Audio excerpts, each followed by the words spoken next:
రాత్రి వర్షానికి గులాబీ మొక్క పడిపోయిందండి. దీన్ని సెట్ చేయాలి ఇప్పుడు. ఇలా ఉంది, చాలా ఫ్రెష్గా ఉన్నాయి మొక్కలు వర్షానికి.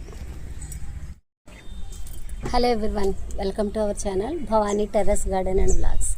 చూడండి, రాత్రి చాలా విపరీతంగా వర్షం వచ్చిందండి మా ఏరియాలో. మరి మిగతా చోట్ల వచ్చిందో లేదో తెలియదు, కానీ అయితే ఇక్కడ గులాబీ మొక్కలు పడిపోయినాయి. అవి బాగా ఎదిగినాయి కదా, అవి పడిపోయినాయి. సెట్ చేస్తాను ఇప్పుడు.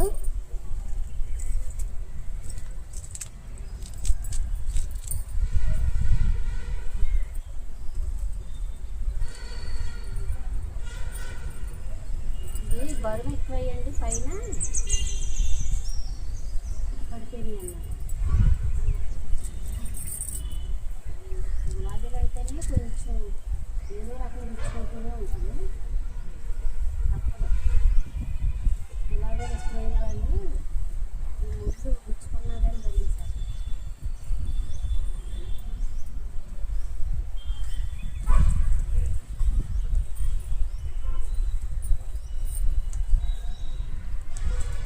ఇది ఒక చిన్న మొక్క, మొగ్గలు వేస్తుంది.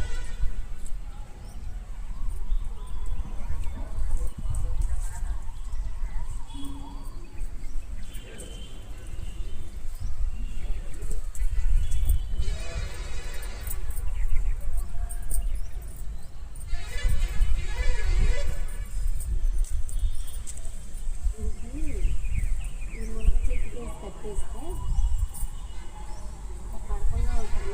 గాలి వచ్చి సమ్మర్ వచ్చేసరికి ఏదో రకంగా గాలి, దుమ్ము, వర్షాలు వస్తూ ఉంటాయి కదా అప్పుడప్పుడు. అందుకని దీన్ని కట్టేసుకోవాలి. ఎందుకంటే ఒకసారి చిన్న తాడు పెట్టి తర్వాత సాయంకాలం పచ్చడి చేయడానికని నెల్లేరు కాడ తీసుకెళ్తున్నాను.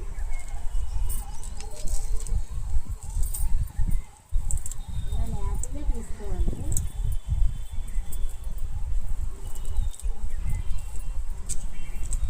లేత కాళ్ళు తీసుకోవాలి. ఈ 3 సరిపోతాయి.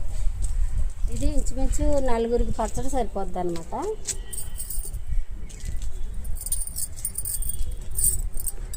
చిన్న కొమ్మకి ఇది కాయ వచ్చేస్తుంది.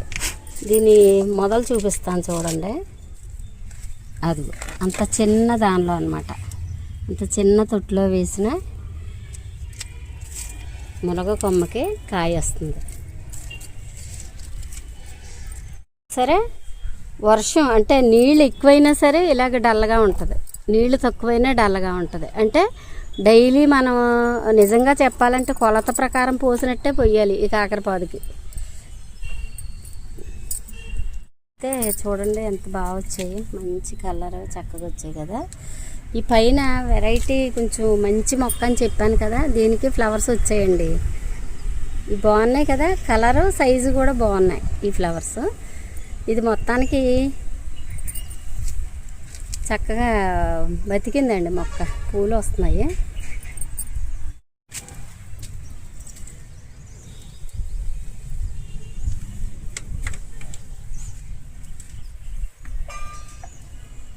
వర్షపు నీరుకి మొక్కలు ఎంత హ్యాపీగా ఉంటాయో. డైలీ మనం ఎంత నీరు పోసినా ఎంత ఫ్రెష్గా అయితే కనబడవు.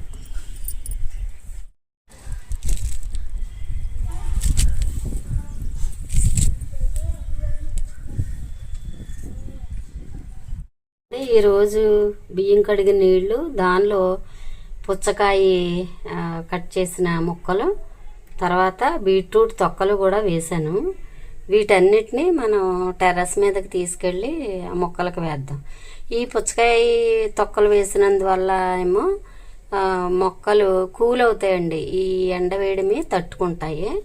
తర్వాత ఇలాంటి బీట్రూట్ తొక్కలు వేసాను కదా, దీనివల్ల ఏమంటుందంటే ఇది బీట్రూట్ తొక్క అనమాట.